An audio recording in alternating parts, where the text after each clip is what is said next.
Alors nous sommes arrivés donc Daf Gimel de Baba Metzia, Daf Gimel pour le jeudi 26 Elul Rahamim. On était arrivé à la ligne 8, Lima Matetin de la Kelabe Yosé. Alors nous avons vu dans la Mishnah bien sûr, à propos de ce fameux donc talit, un habit que deux personnes donc le tiennent et ils viennent au tribunal. On a dit chacun est sûr qu'il n'a pas manqué la moitié et on leur donne à chacun la moitié. Alors sur ce vient la Gemara dit est-ce qu'on va dire que notre Mishnah ne marche pas? Dès là que Rabbi Yossé ne marche pas comme Rabbi Yossé. Pourquoi? Parce que dès que Rabbi Yossé Amar Imken Ma'efsed Ramay et là nous avons l'histoire de Rabbi Yossé, plus loin on le verra. C'est lorsqu'il y a un monsieur, enfin il y a deux messieurs qui ont confié de l'argent à quelqu'un, à Réhouven. Un il lui a donné 100, l'autre il lui a donné 200. Après quand ils arrivent pour réclamer, chacun dit c'est moi qui ai donné 200, c'est moi qui ai donné 200. Tanakama il dit, il leur donne 100 à chacun, et le reste il le laisse quand il vient à Mashiach. Sur ce, Rabbi aussi il dit, qu'est-ce qu'il a perdu le tricheur? Il avait donné que 100, il a récupéré ce 100, il a empêché l'autre de prendre. Alors Rabbi aussi il a dit, dans ce cas-là, qu'est-ce qu'on fait? Alors Rabbi dit à la personne rien. Comme ça le tricheur, il réfléchit deux fois avant de dire cela. Alors dans ce cas-là, l'Agma a dit, donc pourquoi dans notre mission on ne dit pas la même chose? On n'avait qu'à dire, tout le talit, on le laisse jusqu'à qu'il vienne le Mashiach. Comme ça, le tricheur, il n'a rien à dire. Donc, ça, c'est la question d'Agma. Alors, l'Agma a dit très bien. Et la banane. Donc, si c'est pas Rabbi, c'est qui? Hachamim. Qu'est-ce qu'ils ont dit, Hachamim? Ils donnent 100 à chacun, 100 à l'un et 100 à l'autre. Et le 100 restant qui est en litige, on le laisse jusqu'à ce qu'il y ait le Mashiach. L'Agma a dit, puisque les haramim disent donc le mané qui reste, qui est donc litigieux, et on le laisse qu'à Eliyahu. Donc on m'a dit, mais dans ces cas-là, notre talit aussi, c'est le même problème. Notre talit, c'est quoi? C'est le mané sur lequel il y a litige. C'est pas, il a donné 100, il a donné 200. Ici, c'est la même chose. Donc, alors, ça ne marche pas non plus comme haramim. Le talit, on a trouvé une solution. Non. Pour l'instant, on ne parle pas de la solution. La Gemara a donné la solution. Mais haramim, eux, ils ont dit, qu'est-ce qu'on fait dans ces cas-là? Le reste, on le laisse qu'à Eliyahu. Selon la haramim, si on vient dans notre cas, nous, haramim devrait dire, dans la Mishnah, le talit, on donne à personne. D'accord? Alors, le Gemara a dit, c'est quoi c'est pas pareil. Pourquoi? Et Amrat Bishamara Banan, si tu me dis que c'est le haramim, notre Mishnah, elle marche comme le haramim, comment? Hatam. Parce que là-bas, dans le cas de 100 et 200, les deux messieurs qui ont confié un, il a confié 100, il a confié 200. On est sûr que le 100 qui reste, il appartient bien à l'un ou à l'autre, mais pas aux deux. D'accord? C'est pour ça que c'est pour ça que les haramim ils ont dit, on le laisse jusqu'à que le Mashiach vienne. Mais aval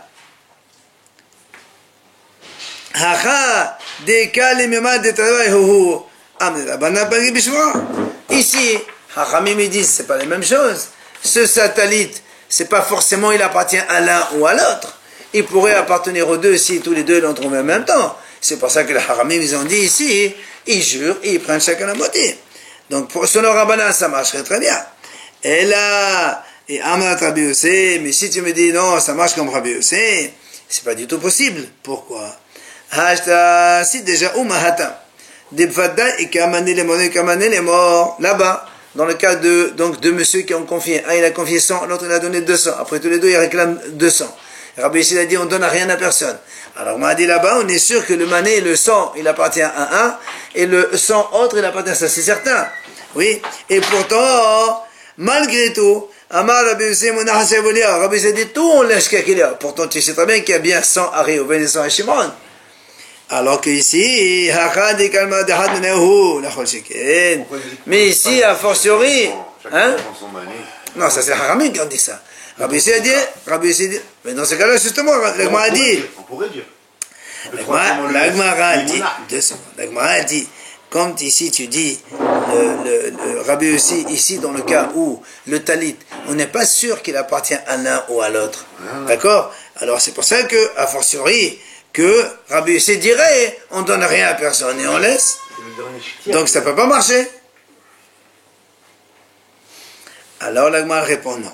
Afilotema Rabbi Yossé. L'Agma dit non. Je peux te dire que notre Mishnah marche aussi comme Rabbi Yossé. Pourquoi? Là-bas, c'est celui qui est un tricheur. Puisque un, il a donné 100, l'autre, il a donné 200. Et maintenant, tous les deux réclament 200. Donc, c'est celui qui est un tricheur parmi les deux. Oui, il y a un rachat parmi les deux. Qui t'a dit ici qu'il y a un tricheur? Là aussi, on peut dire, on peut dire, tous les deux, ils l'ont soulevé en même temps. Donc, c'est pour ça que Rabbi ici, il ne va pas les punir pour rien. Ou encore l'Agma a dit, je peux te donner une autre réponse. Là-bas, Rabbi aussi, il a sanctionné le tricheur. C'est pour ça pourquoi il a dit on ne donne rien à personne. Comme ça, au moins, le tricheur, il finira par avouer. Allez dire non, c'est moi qui ai donné 100. C'est bon. Au moins, là-bas, c'est le but. Mais ici, Maïfsid a été déludé. Là-bas, il y a deux personnes. Un, il a donné 100. Un, il a donné 200. Oui. Rabbi s'est dit, tu ne donnes rien à personne. Ah, voilà. Pourquoi? Comme ça, moi, le tricheur qui veut tricher, qui a dit 200, la convertie, il a donné que 100. Il va raviser. Il dit, non, vous savez, moi, j'ai donné que 100. Donnez-moi mes lumières. Donc, il va avouer. Mais ici, Maïfsid a été, ici, dans le talit, comme ils l'ont trouvé tous les deux, il va rien perdre. Donc, c'est pour ça qu'il ne va pas avouer. Alors, l'Agma a dit, très bien, ça, cet argument que tu avances, ça c'est pour le cas de l'objet perdu, c'est vrai que l'autre il ne perd rien du tout. Mais et dans le cas, on a dit dans la Mishnah, il y a deux cas, donc un cas trouvé et l'autre c'est acheté. Alors dans les acheté, c'est pareil, tous les deux ils ont payé de l'argent. Alors donc il va y avoir un perdant si tu ne le donnes pas. Alors l'Agma a dit, alors, il m'a dit, donc tu es obligé de prendre. D'après la réponse que je viens de répondre juste avant, c'est parce que là-bas, c'est sûr qu'il y a un tricheur, mais ici, c'est possible que tous les deux l'ont soulevé, donc ça marche bien. Viens l'Agma nous dit maintenant, ben les rabanan, ou ben rabbi aussi, hatam gabi hinwani al pingraso de qatan ze nishba benotel veze nishba benotel, ma shina de lam nenan nafkhil mamuna beba labat ou na shavu eliyahu. L'Agma a dit, tiens, selon ce qu'on vient de voir maintenant, le cas de Rabbanan et Rabbi Yossé. Rappelons, donc ces deux messieurs, un il a confié 100, l'autre il a confié 200. Quelques jours plus tard, quand ils sont venus réclamer, chacun dit, c'est moi les 200, c'est moi les 200. Dans ce cas-là, Hachamim a dit, on donne 100 à chacun, et celui du troisième, on le laisse qu'il y a un avis, et Rabbi Yossé dit, non, pas du tout, on ne donne rien à personne. On a dit, attends, dans ces cas-là, il y a une question. Pourquoi? Hier, on a vu le cas. Rappelez-vous, on a vu le cas où monsieur, il a envoyé son ouvrier. Il lui a dit, voilà, donc je te donne ton salaire d'aujourd'hui 50 euros. Va chez l'épicier, prends pour 50 euros de marchandises. Le lendemain, lui dit, j'étais chez l'épicier, il ne m'a pas donné. L'épicier lui dit, moi j'ai donné. On a dit, dans la Mishnah là-bas, il dit, l'épicier, il jure, il prend 50 euros. Et l'ouvrier aussi, il jure, il prend 50 euros. D'accord? Alors, l'Agma a dit, mais dans ces cas-là, pourquoi on n'applique pas la même règle qu'ici? Oui, c'est comme ça, c'est comme ça. Alors, il m'a dit, pourquoi on ne dit pas la même chose? On aurait dû prendre 50 euros chez le Baal Habayit.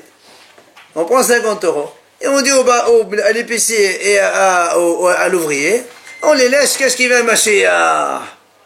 Pourquoi on ne dirait pas aussi bien pour Rabbi Yossé que pour Rabbanan? On devrait dire ça. Il faut qu'il mange le... Là aussi, c'est sûr qu'il y a un tricheur. Parce que si l'épicier, il a donné la marchandise, donc c'est l'autre qui triche. Ici, il n'a pas donné la marchandise, donc c'est l'épicier qui triche. Donc il y a bien un tricheur, certainement. Faire jurer. Donc il n'y a pas besoin de jurer. Justement, alors nous on dit pourquoi on fait jurer? Pourquoi on ne fait pas, on n'applique pas comme Haramim et Rabbi Yossé, ils ont dit. Selon Haramim, on donne ça à un et le litige, on le fait jusqu'à Eliyahu. Et Rabbi aussi dit on laisse tout jusqu'à Eliyahu. Alors là aussi tu laisses tout jusqu'à Eliyahu. Ça c'est la Mishnah. Ça c'est la Gemara qui pose la question. Pourquoi on n'applique pas l'avis de Rabbanan et Rabbi Yossé sur ce cas là-bas? Pourquoi là-bas on l'a décidé autrement? C'est dans la Mishnah où on dit Zishava et Zishava. Oui. Alors la Gemara répond. Amri, c'est pas pareil. Pourquoi? Hatam hainutama. La Gemara dit là-bas. C'est pour ça que tu ne peux pas faire comme on a fait ici chez nous, c'est-à-dire comme Rabbanan et Rabbi aussi, tu laisses qu'un Mashiach il vient. Tu ne peux pas faire ça. Pourquoi? Il dit parce que là-bas, le Amal et Hinwani le Baal Habayit, Ana Shehota de Daka Avdina, Ma et de Gabi Sahir. L'épicier, il va le dire au Baal Habayit. tu m'as appelé, tu m'as dit, tu fournis 50 euros de marchandises. Moi, j'ai donné 50 euros de marchandises. Qu'est-ce que tu veux chez moi maintenant?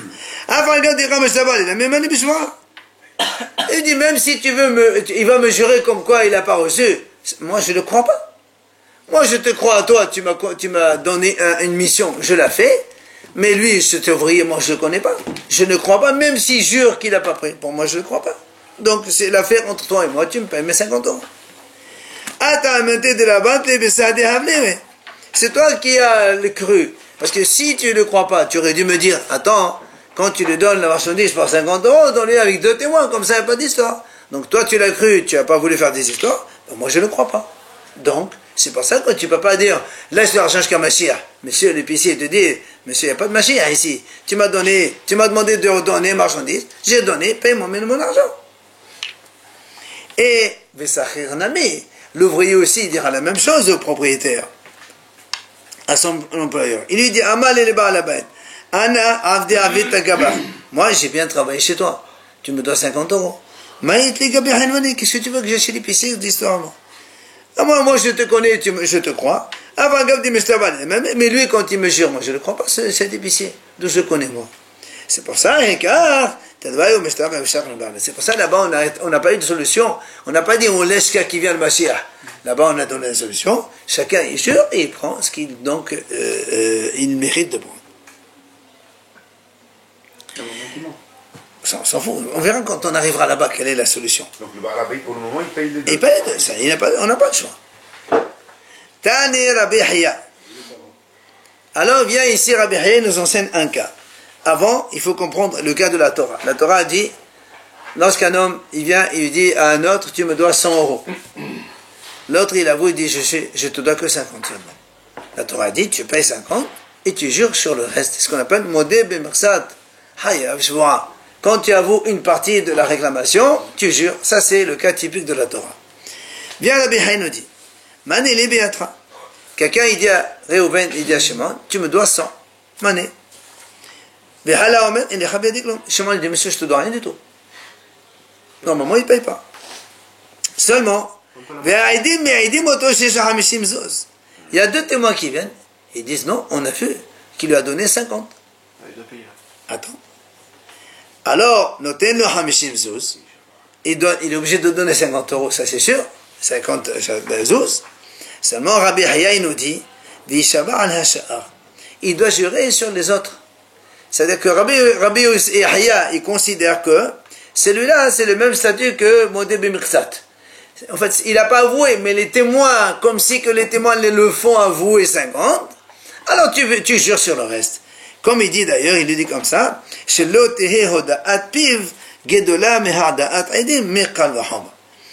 que l'aveu d'un monsieur ne peut pas être plus important que les témoignages de 2 témoins. Si lui il dit, oui c'est vrai, je te dois 50 mais pas 100, il jure, ah ben c'est la même chose quand il dit je te dois pas, mais les témoins ils disent oui tu dois, c'est comme si que les témoins ils ont parlé en son nom, et c'est la même chose. Et la Gemara dit encore plus que ça, hein? Il n'est pas fiable ce monsieur. Il a dit qu'il devait 0. Très bien. Et après les témoins disent. Il jure sur les 50 autres. Mais il vient de jurer 0. Donc. Il n'a pas juré, lui. Il n'a pas juré. Pour l'instant, il dit je ne dois rien.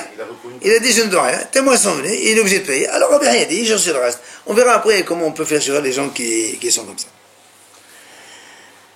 Donc, Rabbi Hiya dit donc, que ce ne soit pas l'aveu personnel, il ne soit pas plus fort qu'un témoignage de 2 témoins. Ça ne peut pas être plus fort. Et il dit, mais on va voir la Kalahama tout à l'heure. Mais avant, la Gemara ramène, Vita Natuna. C'est-à-dire, la Gemara ramène notre preuve, une preuve de notre Mishnah, le cas de la Mishnah. Shnai Mohazin Betalit. Donc c'est le cas, qu'il y a 2 messieurs, ils tiennent un habit, un vêtement. Ze Omer Anim Sata Vecholé. Donc, quand on a les 2 messieurs qui tiennent, donc chacun a le bout d'un talit, l'extrémité d'un talit, qu'est-ce qu'on a dit, nous? On a dit, on fait jurer, chacun il prend la moitié. Alors, la Gemara a dit, Vehacha. Kivan de ta fils, il y en a un qui tient la moitié de talit, n'est-ce pas? Il tient l'extrémité de talit pour la moitié. Anansa de des mains de ta fils, donc ce qu'il a, c'est le sien, puisqu'il le tient à la main. Au main de ta fils, et ce qui tient l'autre, aussi, c'est le sien. Et qu'est-ce qu'on a dit? Il jure quand même. Ça veut dire quoi? Ça veut dire que nous, on est témoins qu'il y a un talit ici, il y a un monsieur qui tient la moitié. Mais quand lui, il tient la moitié, l'autre, qu'est-ce qu'il lui dit? Il dit, c'est pas à toi. le talit il est à moi entièrement. Mais comme l'autre il a dit non, il n'y a que la moitié qui est à toi, la moitié elle est à moi, il jure. Et on fait le même raisonnement avec l'autre. Donc tu vois bien que ici, c'est nous qui sommes témoins. Comme quoi, il y a un monsieur qui tient la moitié du talit, et l'autre aussi il tient la moitié du talit, et on le fait jurer. C'est comme si qu'en fait qu'il est en train d'avouer, mais les témoins qui sont donc les juges à côté de lui, ils sont témoins que ce monsieur, il tient la moitié. Ils n'ont pas trouvé dans la rue ce talit? Oui, si. Et alors ça change pas? Pas du tout. C'est à moi. Il vient devant moi, il vient, c'est à moi talit. Donc celui qui tient la moitié, c'est comme si qu'il avoue à l'autre, la moitié elle est à moi, ou plutôt l'autre qui réclame tout. Non, celui-là il dit, la moitié elle est à moi, je tiens la moitié, donc elle est à moi. Donc c'est comme si que les témoins sont, donc ils sont là, ils voient que ce monsieur est à la moitié. Et pourtant on le fait jurer sur le reste. Donc tu vois bien que on le fait jurer. S'il y a des témoins, il n'y a plus de problème, non? Non, les témoins ils sont que pour la moitié. Il tient la moitié. C'est comme chez nous. Si tu réclames 100, il vient de témoigner. Non, je suis sûr que là, il y a 50, ça, on est au courant, on l'a vu. Là, il n'y a pas une perte là, pour les deux témoins. Non, on s'en fout de ça. Le problème, c'est que tu transposes le même principe ici, et monsieur il nie, mais deux témoins ils disent non, c'est à lui. Comme ici, le monsieur il dit, le talit il est à moi entièrement. Mais il y a deux témoins ils disent, mais nous on le voit, il a la moitié chez lui. Alors il gère pour le reste. Ça c'est la comparaison, donc la preuve de notre Mishnah. C'est selon comment il tient le talit dans la rue physiquement qu'ils vont... Non, on a parlé, on tient les deux, chacun il tient la moitié à moitié. Un il tient plus que la moitié. Alors ça on a parlé dans la Mishnah, on a dit que 3 quarts et 1 quart. Pour l'instant on reste le cas simple, moitié-moitié. Les témoins, eux, ils disent moitié-moitié. Nous, on est en train de le voir, ils tiennent le talit devant nous. Alors, viens la Gemara, dit maintenant, c'est quoi qu'il a dit, Rabbi Hiel a dit, pour que ne pas, qu'avec un kalva homer, l'aveu personnel d'un homme ne peut pas être plus fort que le témoignage de deux témoins. C'est quoi ce kalva homer? Alors, il dit, chez l'automar, pour ne pas que tu dises,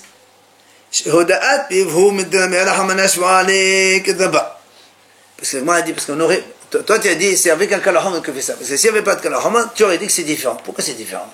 Il dit voilà.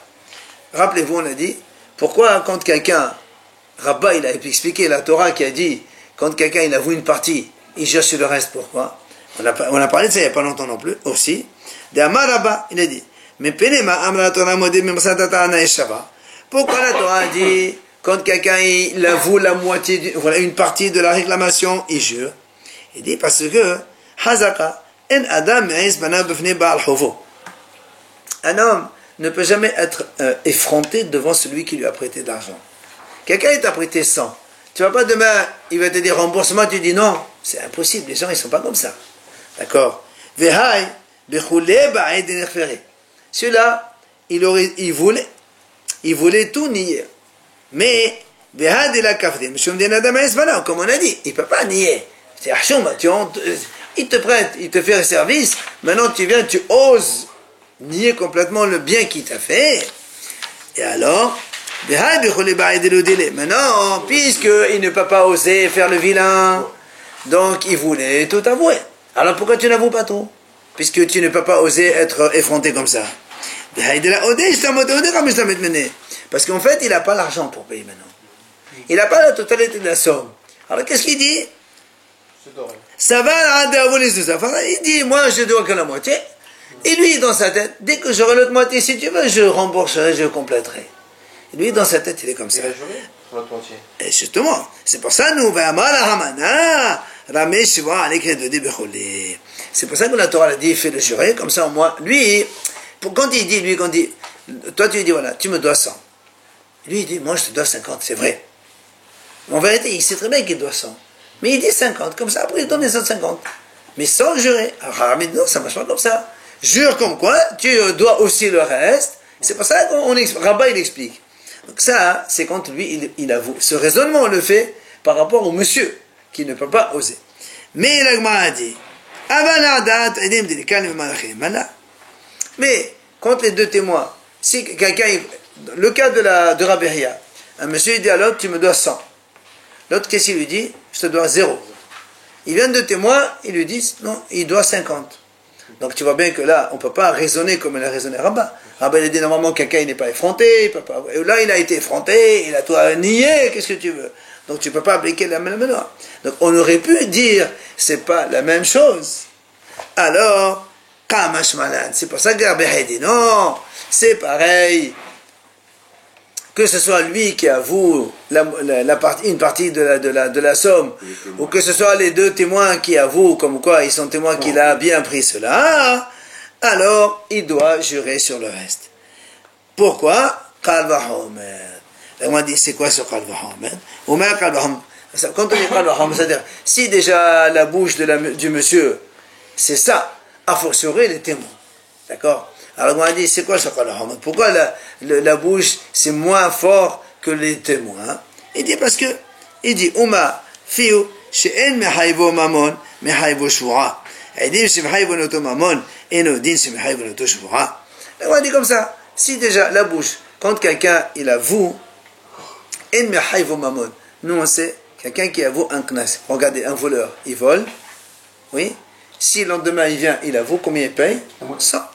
Ah, il vaut. Mais s'il n'avoue pas, il vient de témoins comme quoi, lui il nie, après on a trouvé qu'il a volé, il paye 200. Donc quand il avoue, et non mais haïvo mamon. La bouche, elle ne l'oblige pas de payer de mamon, d'accord? Et mais haïvo shua, pourtant, quand il lui-même il avoue selon la Torah, il avoue une partie, il doit jurer sur le reste. Oui? Alors, a fortiori, les témoins, que quand deux témoins ils témoignent, ils te disent, voilà, tu dois payer tant, c'est sûr que tu dois payer tant, t'as rien à dire. Le jurer d'abord. Pour moi. Mais non, quand tes témoins, ils te font payer, c'est t'as rien à dire. Deux témoins, ils te disent, tu dois 100, tu payes 100, t'as rien à dire. Alors, si déjà... On sait qu'il y a 50, donc il est obligé de jurer. Alors, justement, c'est pour ça qu'on fait. Nous, on dit, si déjà les deux témoins, que quand il y a un problème d'argent, ils te font payer. A fortiori, quand il y a un problème de serment, ils doivent aussi te faire jurer. Vous voyez, on fait la comparaison. La bouche, quand elle avoue elle-même, elle ne paye pas. Les témoins, quand ils témoignent, ils font payer. Maintenant, tu me dis, la bouche, elle fait jurer. A fortiori que les témoins aussi vont jurer. C'est ça le Qalva Homer. Si déjà la bouche, elle est légère, puisqu'elle ne fait pas payer l'argent, a fortiori les témoins qui font payer l'argent. Ça, c'est le Qalva Homer. C'est là où la Gemara dit, non. Comment on te dit, au fait, en mehayevo mamon? Comment tu dis que la bouche de la personne, elle ne fait pas payer? La Gemara dit, mais quand on avoue, c'est ce qu'on paye. Quelqu'un qui avoue, je t'ai volé, je t'ai emprunté, je veux te payer, c'est normal qu'il paye. Pourquoi tu me dis que la bouche de la personne ne fait pas payer? Alors la Gemara dit ce qu'on a dit maintenant. On parle du knas, comme on vient de dire à propos du vol, d'accord?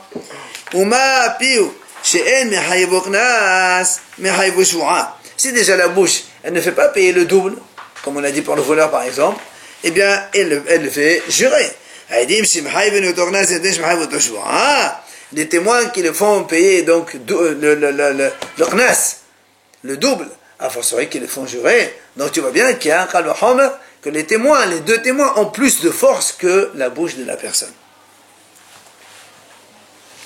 Viens la Gemara, le cas sur Qalva Homer. Il dit non, je peux te dire, ma les filles, sheken mehayvo korban. Thomas Be'adim she'en mehayvo noto korban.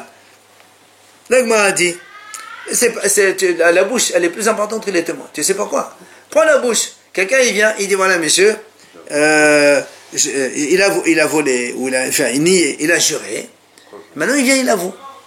Quand il avoue, il apporte un korban d'achat. On l'a vu plusieurs fois. Donc, quand la bouche, elle avoue, elle apporte un korban.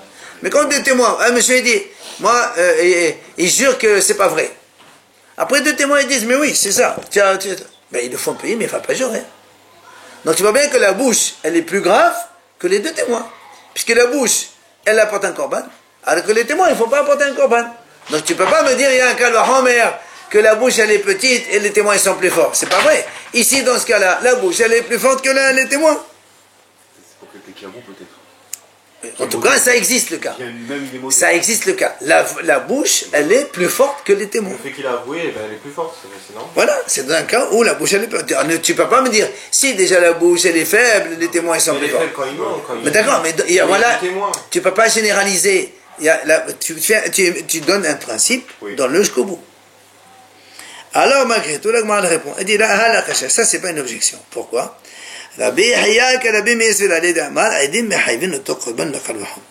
Rabbi Hiya, lui, il pense que les témoins, ils peuvent le faire obligé de payer un korban. Selon Rabbi Meir, 2 témoins, ils le font faire korban. Exemple, Ditnan, il dit voilà, il y a une Mishnah qui dit il y a 2 témoins, ils disent au monsieur, tu sais, tout à l'heure tu as mangé, il y avait de la graisse interdite dedans. Toi tu ne savais pas, alors tu apportes un korban hatat. Bien. Il lui dit non, c'est pas vrai, j'ai pas mangé. J'ai pas mangé j'ai pas mangé halal. Qu'est-ce qu'on fait dans ce cas-là? Il y a 2 témoins. Rabbi Meir Mehayev. Rabbi Meir dit, il doit apporter un korban hatat. Hachamim, potrim. Hachamim disent non, Patour, il apporte pas un korban hatat. Pourquoi? Amar Rabbi Meir, pourquoi d'abord Rabbi Meir dit Hayab? Im hivi'u shnam li dimet ahamura. Lui, il volait des korban akal. Rabbi Meir, il justifie. Pourquoi il a dit Hayab, il apporte un korban hatat? C'est parce que si 2 témoins, imaginons qu'ils disent, ce monsieur, il a fait allumer la lumière Shabbat. On va le tuer, le monsieur. C'est normal. 2 témoins, ils témoignent qu'il a allumé la lumière Shabbat, on va le tuer. A fortiori, quand 2 témoins, ils disent, il a mangé du halal, il faut qu'il apporte un korban. Si déjà pour la mort, on écoute les témoins, a fortiori pour un korban de rien du tout. Ça, c'est l'argument de Rabbi Meir. Hachamim, hein? Il n'y a pas la mort avec Karet. Mais Rabbi Shogeg, c'est hatat. Comme Shabbat. Non, le Shabbat, c'est srila, c'est pas pareil. Mais quoi qu'il en soit, si déjà là on parle de hatat, il n'a pas fait exprès, il n'a pas mangé. Alors nous on dit si déjà les témoins ils le font tuer, à force qu'ils peuvent le faire aussi apporter un korban. Alors qu'est-ce qu'ils disent Hachamim? Pourquoi les Hachamim alors ils ont dit pas tout, il apporte pas de korban? Amrolo, Hachamim ils ont dit Rabbi Meir, pas du tout monsieur. Pourquoi? Pourquoi? Tu sais pourquoi il apporte pas un korban? Parce que celui-là il peut très bien leur dire, bien sûr, c'est vrai, j'ai mangé, oui j'ai mangé, et exprès. Et quand quelqu'un il mange exprès la graisse, il est hayav karet, il n'est pas hayav korban. Donc tu vois bien que si vraiment il ne veut pas apporter un korban, pourquoi il ment? Il n'a qu'à dire j'ai mangé, oui j'ai mangé. Mais c'est plus grave. C'est ton problème. J'apporte un korban. Quoi que l'on sache, toi tu veux m'obliger à apporter un korban. Moi si je veux vraiment mentir, je n'ai qu'à dire oui d'accord j'ai mangé. Et là-bas, tu vois bien que c'est parce qu'il est vrai. Les témoins, ils savent pas s'il a fait exprès ou pas, les témoins, ils savent Non, pas. non, non. Les témoins, ils savent, les témoins, ils disent qu'il n'a pas fait exprès. Les témoins, ils l'ont vu en train de manger. Ils l'ont pas averti, ils n'ont rien fait. Ils l'ont vu en train de manger. Ils ont dit voilà, monsieur, tu as mangé tout à l'heure. D'accord? Donc, on enlève ça. Et là, l'Agma a dit voilà, j'ai une autre possibilité. Pour casser le Kalvahama. Parce que n'oubliez pas, le Kalvahama, c'est que la bouche, elle est faible et les 2 témoins, ils sont plus forts. L'Agma a dit elle a mal fait, je suis Hacham. Et voilà, donc la bouche, elle peut être rendre coupable de Hacham. Alors que les témoins, ils ne peuvent pas. Alors il dit Hacham, on a déjà répondu pour le Korban, Hacham c'est la même chose, donc on ne répète pas. Et la mal fait, chacun me haïb homish.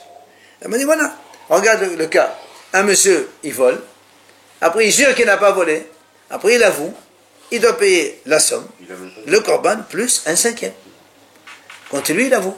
Mais imaginons, il vole, il jure qu'il n'a pas volé, puis il y a 2 témoins, ils viennent et disent monsieur, non, tu as volé. Il apporte un korban, et il paye la somme, il ne paye pas Homesh. Qui c'est qui est plus grave? La bouche ou les témoins? La bouche. Parce qu'avec la bouche, ils payent en plus de 25%. Alors que les témoins, ils ne font pas payer 25%. Qui c'est qui est plus sévère? C'est la bouche. Donc tu ne peux pas faire le korban. Alors il dit, il dit même ça, c'est pas une question. Pourquoi? Il dit, Rabbi Hiya, lui, il pense comme Rabbi Meir. Rabbi Meir, il dit, de la même façon que tout à l'heure on a dit, Rabbi Meir a dit, les 2 témoins peuvent rendre passible quelqu'un d'un korban. Rabbi Meir, il pense que les 2 témoins aussi, quand ils viennent, ils lui disent, tiens, menti, il paye aussi le homesh. Donc il n'y a pas de différence entre la bouche et les témoins. Donc ça reste toujours kalahama. Alors il m'a dit, et là, maléfique, donc je vais t'enlever encore le kalahama. Comment? Maléfique, je ne peux pas changer azama, tu m'as bien dit, je ne sais jamais changer azama. L'agma a dit, nous on sait quand un homme, il avoue. Un monsieur,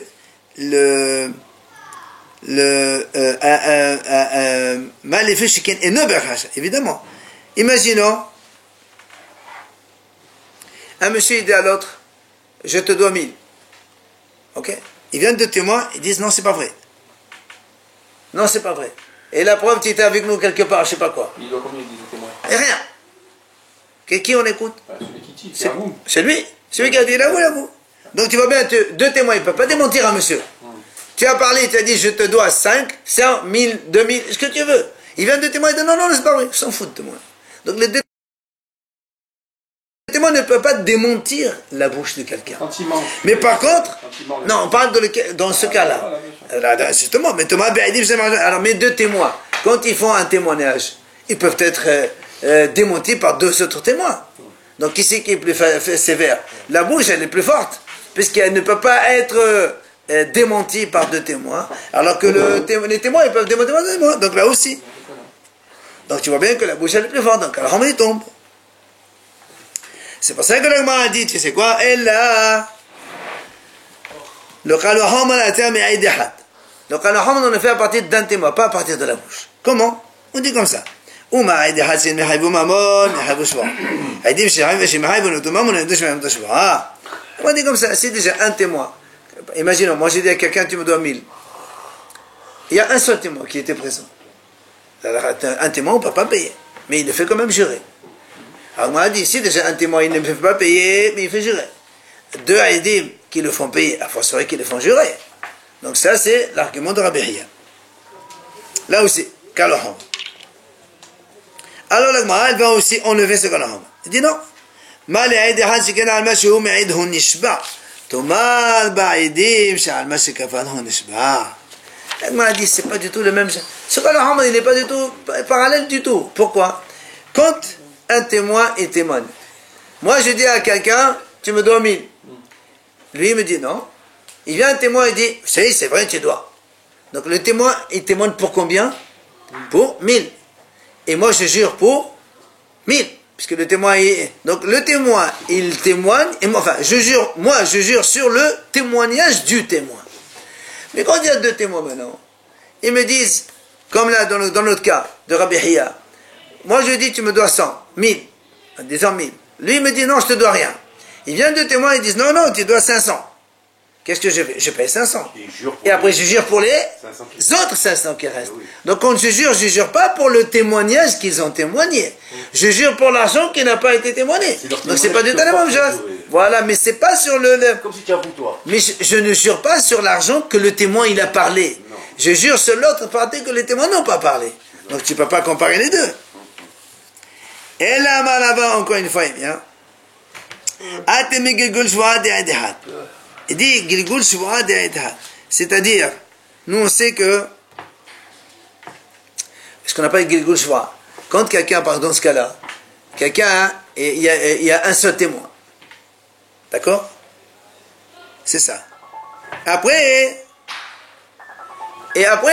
on a un autre cas, sur lequel il n'y a pas de témoin du tout. Imagine celui-là, il a emprunté chez celui-là, après il a emprunté chez un autre. Ici, il y avait un témoin, là-bas, il y avait un témoin. Il a nié les deux. Alors, ce qu'on appelle Gilgul Shva, puisque tu vas jurer pour l'un, tu jures pour les deux en même temps. Ce qu'on appelle Gilgul Shva, un entraînement de serment. Un serment, il entraîne l'autre. Alors, on a dit, donc, comme Gilgul Shva Dehadehat. Donc, si un témoin, il te fait, donc, entraîner sur un autre serment, d'accord?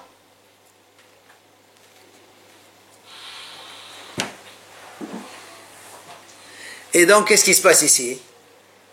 Quand on le fait jurer sur un autre prêt, c'est-à-dire que tu le fais jurer, pas sur l'argent sur lequel il a témoigné le témoin, mais sur l'autre partie qui n'a pas témoigné. Donc on se retrouve dans la même chose que les deux témoins. Tu ne peux pas me casser le calaham en me disant c'est pas la même chose. Non, c'est la même chose. Quand on va avec Gilgul Shva, tu vas le faire jurer sur l'autre partie de l'argent. Alors, l'agma a dit, non, mal Gilgul Shva de Hatsikin Shva God Shva, Thomas Beadim de Mamon Kamehaïbe. L'agma a dit, c'est pas pareil. Pour qu'un Gilgul Shva, quand un témoin il entraîne un autre serment, c'est parce qu'un serment il entraîne un autre serment. Mais quand les témoins, deux témoins de deux, c'est pas un serment qui entraîne un serment, c'est le paiement qui va entraîner un serment. Là-bas, c'est un choix avec choix. Ici, c'est de l'argent avec choix. C'est pas pareil. C'est entraîné. Alors, la m'a dit, elle a pu vourir. La m'a dit, donc, c'est sa bouche qui prouve. Mal, les filles, je connais le bachasha. La m'a dit, donc, c'est la bouche qui prouve. C'est-à-dire, on n'est plus avec, on enlève le témoin, comme on a dit, on revient à la bouche. C'est-à-dire, le monsieur lui-même qui avoue. On revient à ce qu'on a dit tout à l'heure, c'est-à-dire que quand le monsieur il a vu une partie, quand qu'est-ce qu'il a dit le monsieur? Il a dit j'avoue, je te dois 50. Et il va jurer sur les 50 restants. Donc là aussi, tu vois bien qu'il est en train de jurer sur ce qui est le reste. Donc là aussi, c'est pareil. On a la bouche, elle paye 50, elle jure sur les 50. Comme les deux témoins, ils font payer 50 et ils jurent sur les autres 50. On est exactement dans le même cas. Et donc, on revient sur le Qalb Homer. Alors, on revient à ce qu'on a dit tout à l'heure. Mais tout à l'heure, on a repoussé que la bouche, elle est plus sévère que les témoins. Parce que la bouche, on ne peut pas la démentir. Alors que les deux témoins, on peut les démentir. D'accord? On est obligé de s'arrêter là pour continuer demain, parce que là, il était déjà tard.